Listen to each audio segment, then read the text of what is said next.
So, Grandmaster Nightfalls are here, and the first one of this season is Lake of Shadows. What used to be the quickest Grandmaster to farm is now one of the slowest and most tedious. However, that's where I come in. I'm going to teach y'all everything you need to do, when you need to do it, and how you need to do it, just so you can successfully get through as many Lake of Shadows as possible while double Nightfall rewards are happening. So if you're like me and you're in poverty and you already claimed your Destiny food stamps in the form of Revel's Secret Stash and you need some Ascendant shards, now is the time, this is the week to be farming, because with this guide, this will be the easiest Nightfall experience that you can ever hope. Starting off with team setups, you can never go wrong with the classic 1 Hunter, 1 Titan, 1 Warlock for any Grandmaster, any endgame 3-person activities. However, in this instance, my fire team was running 1 Warlock and 2 Hunters. 1 Warlock with a Well, myself with Blade Barrage, and another Hunter with the Celestial Nighthawk Golden Gun for the massive boss damage, considering that the 2 biggest threats in this Nightfall is the Chimera you face early and the Tormentor you face shortly before the boss. The boss itself doesn't prove to be much of an issue, considering that I will be showing you a cheese spot relatively close to the end of the run, where you can just sit above the arena and shoot down at the boss with near impunity.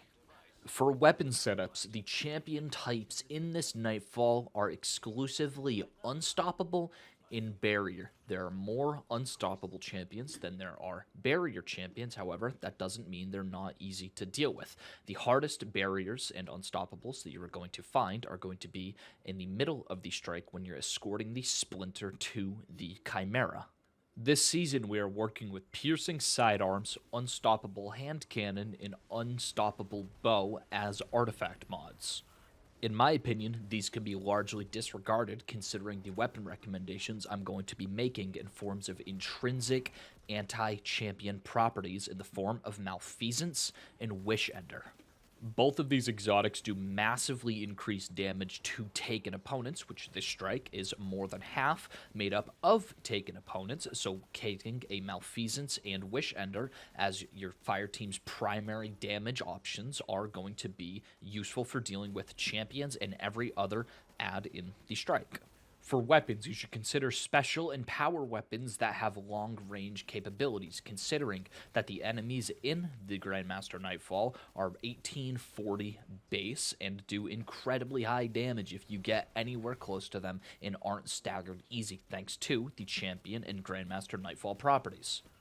Also, when picking your weapons, it's important to consider the overcharge modifiers on this Grandmaster Nightfall, that being overcharged solar, strand, and machine gun. You should be matching closely the weapon's element to your subclass type, since the damage is stacking. So, for example, using a solar LMG such as Archon's Thunder or Xenophage with a solar subclass, or the strand machine guns, Marcado 45 and Circular Logic will be doing more damage when using it on a strand subclass. This is just something to consider. For my loadout, I was running Malfeasance, Explosive Personality, Apex Predator with the Shards of Galanor on a solar subclass using the Blade Barrage Super. Of my other teammates, one was using the Celestial Nighthawk Super with Golden Gun, also using Wish Ender. And my Warlock teammate was using the Cenitaph's Mask Exotic Helmet with the Akazia's Dejection Solar Trace Rifle from the Root of Nightmares raids for heavy ammo generation. And for heavy weapons, they used their choice of machine gun to deal with whatever they thought was necessary, one of which my teammate was using Commemoration, the other teammate was using an Archon's Thunder. With our loadouts being complete, we set foot to the Grandmaster Nightfall, and it was far more difficult this season being the first GM at lower power levels than it was any other time I've done it in recent memory. We're dealing with 2 types of enemies, both Cabal and Taken.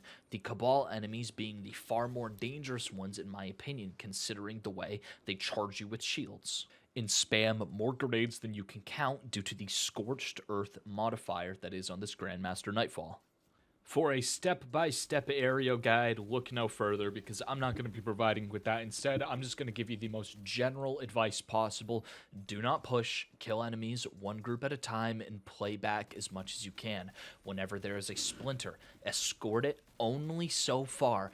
as it spawns the next group of enemies. You will get overloaded so quickly with the splinter in bad positions, you should not be using it for cover. Spawn enemies and move back. Use range to your advantage with the Wish Ender, and use the infinite damage glitch on the Malfeasance to your advantage. The only time strategy need apply is when applying supers to the environment that you are currently in. My advice to you, do not save your supers for final shape. Use them as often as you can if you're using something like a Blade Barrage or a Golden Gun, and for your well, save it for when the Splinter stops and use it when you're being charged by champions. The enemy spawns are very predictable and very easy to tell where something is going to spawn, when something is going to spawn. There are no surprises here. Enemies are either spawning from a Taken explosion or from a Cabal drop pod.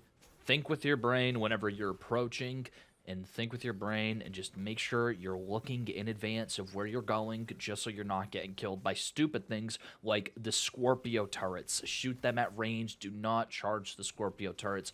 I'm begging you.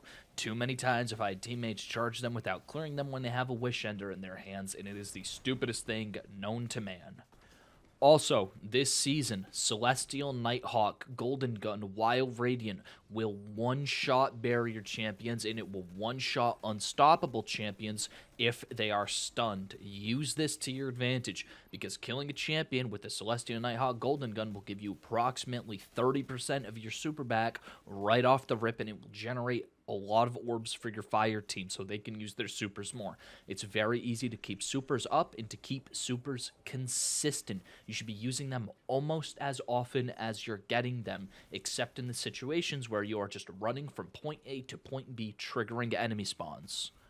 While following these rules, the first real point of contention is getting to the Chimera spawn. As you're escorting the Splinter, once you're done with the final group of Knights that spawns, what you're going to do is very slowly move the Sprinter up to the Taken Blight. You do not want to trigger the Chimera because enemies are going to spawn at approximately 95% of the way when you're done with the escort. You can tell how close you are with the escort because there is a convenient bar with a percentage. Once that gets over 90, begin to edge the Splinter very close to the Taken Blight, just so you're not dealing with multiple enemy groups at the same time. Plus the Chimera. The barrier is easy enough to deal with, and there are a handful of gladiators and war beasts that will charge you. Go slow, use some heavy ammo if you feel you need to. Take your time. Very important, do not do the Splinter to completion until you're done killing the enemies that spawn here. Once the Chimera spawns, you are in an entirely different world. There are two general theories on how to approach the Chimera. Either you're hiding behind the bus, or you are backing up and running away as far as humanly possible past the goo that spawns on the ground.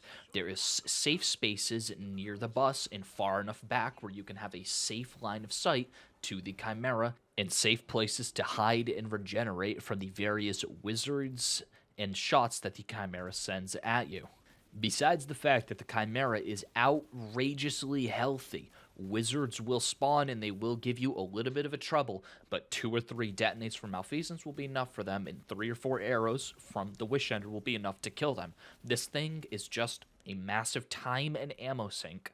Personally, I would not recommend using heavy ammo on the Chimera. I would just spam it with primary weapons from a very safe distance away until you are able to get it into a semi-finishable state where you can either hit it with a super, hit it with a Blade Barrage, or hit it with really anything big. But just remember, take your time, do not rush it. This thing has more health than you think it does, and it will take advantage of you in that way.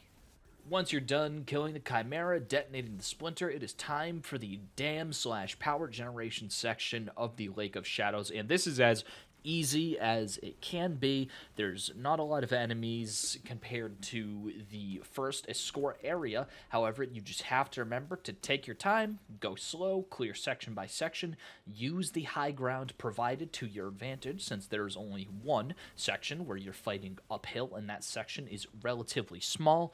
Look, scout for champions, essentially use the same safety principles that you did throughout the entire first section of the escorting the Splinter Tormentor to be able to get through this with as minimal casualties as possible. The first trouble point is when you exit the dam. Do not run ahead. Wait. Clear out the first 2 Centurions that are blocking you, waiting to push you out the edge, and then step forward a tiny bit, just enough to spawn the first of 2 Threshers that will be shooting at you the entire time. You can use their cover in one of 2 ways. You can either go out, then back into the little quote-unquote safe section, which leaves you exposed to enemies further down the line, or you can bob and weave through the door that takes you outside of the dam. I would opt for the latter. The Thresh has a lot of health and can't be weakened. Take your time. The Thresh's projectiles can be shot out of the air if you're using a rapid-fire weapon. It's not advisable to shoot those with the bow because there are too many and you cannot fire quick enough. I was using Malfeasance to shoot most of the projectiles out of the air. You can tank 2, maybe 3 if you're lucky. But once you're done killing the Thresh, moving your way forward on the outside of the dam using whatever cover possible and making sure you're scouting, you're throwing grenades, and you're just doing everything you can. A second Thresh will spawn around the halfway point right when you get to the first jumping section. And the same rules apply. The only difference is you don't really have a way to go inside of the dam unless you want to lose a lot of your range. So what you should do is follow what I'm doing on screen currently and basically just using this little balcony section and using this corner because it can't shoot around the corner unless you intentionally bait the projectiles to go sideways. So just using that to your advantage, you can kill these Threshes relatively quickly and then slowly clearing out the edge of the dam and making your way back inside. I'm going to sound like a broken record at this point, but take your time. If an enemy is not finishable, don't push it. Otherwise, what is happening to me right now could very well happen to you, and you're just wasting time, wasting a revive token. Once you clear that section and are heading back inside of the dam, there are a couple champions. There's one Unstoppable, and then there's one Barrier. The Unstoppable being the champion closer to you. You can use supers, you can use your hand cannons, you can use really whatever you want. As long as you're keeping it stunned, it should be fine. Make sure that you're conserving a lot of ammo here. You're going to need it for the Tormentor that's coming up very shortly. So I would recommend just using your primaries and just playing close, tight angles. As long as you're going slow, I sound like a broken record, but as long as you're going slow, you should be okay. Something to consider is that there are still the Taken Blights that are pushing you every which way around, so just be careful of those because you can't get rid of them. You just have to manage how you're avoiding them. Alright, once you get back into and up that hurdle, you're very shortly going to be going into a room with a one-on-one against a Tormentor. Now, this is where most wipes, I presume, will happen besides the Chimera. They give you a Tormentor in a very, very small room and give the Tormentor the ability and spawns Acolyte Eyes in the sky in the 4 to 5 sections of the room. You just have to be careful with those. You have to make sure you're using the elevation, whatever elevation you can get to your advantage. You're watching on screen right now how my fire team handled it, just essentially not sticking in the same place, not breaking aggro, and switching your focus to the Acolyte Eyes as soon as they spawn. Do not give the Acolytes even the faintest opportunity to begin shooting at you. Otherwise, you are going to die and you are going to wipe here. It happened to me once. It made me really mad, and I wanted to put my fist through my screen, and it's the reason why this video wasn't out an hour ago. However, this is where we're at right here. Once you kill the Tormentor, it's pretty much smooth sailing from there. Same solo play principles apply. Don't use your super in the section past the Tormentor. If you still have it, use your supers on the Tormentor. Do not save them for final shape. I repeat, do not save your supers for final shape. Use them on the Tormentor. After you're done with the Tormentor, in the short room after that, you are going to get to the boss arena. The boss arena is filled with a Barrier Colossus and a regular Colossus. You can either kill them before you drop down or kill them after you drop down. I dropped down. I had a teammate stay up. One of us died. One of us lived. Another one of us was able to live. It's just the way this area works. The quirk to Lake of Shadows is that you can spawn the final boss whenever you are ready. So take this time to set up and pay very close attention because I'm going to demonstrate how to get to the cheese spot in this arena. Yes, there is a cheese spot. They still haven't fixed this. It's going to involve jumping on a metal pipe, jumping kind of outside the edge of the arena where the window is a little bit broken, and then jumping onto a rebar that is kind of floating in the air. You have to jump past it to be able to mantle onto the rebar, but once you're on top of that rebar, you are going to do a jump on the inside edge of the arena or the outside edge of the arena directly above you. If you look up, you will see the ledge that you're supposed to jump on as demonstrated in the video right now. It is another metal section that you can stand on, and here you still aren't done. You are going to jump on top of the roof and go to a little edge, but first I just want to show you in a time lapse how long it takes for some people to be able to do this. It took this member of my fire team the better part of 4 minutes to be able to make this jump, but not to worry because you do have technically unlimited time because the boss doesn't spawn. You spawn the boss whenever you are ready by shooting the blight in the center of the arena.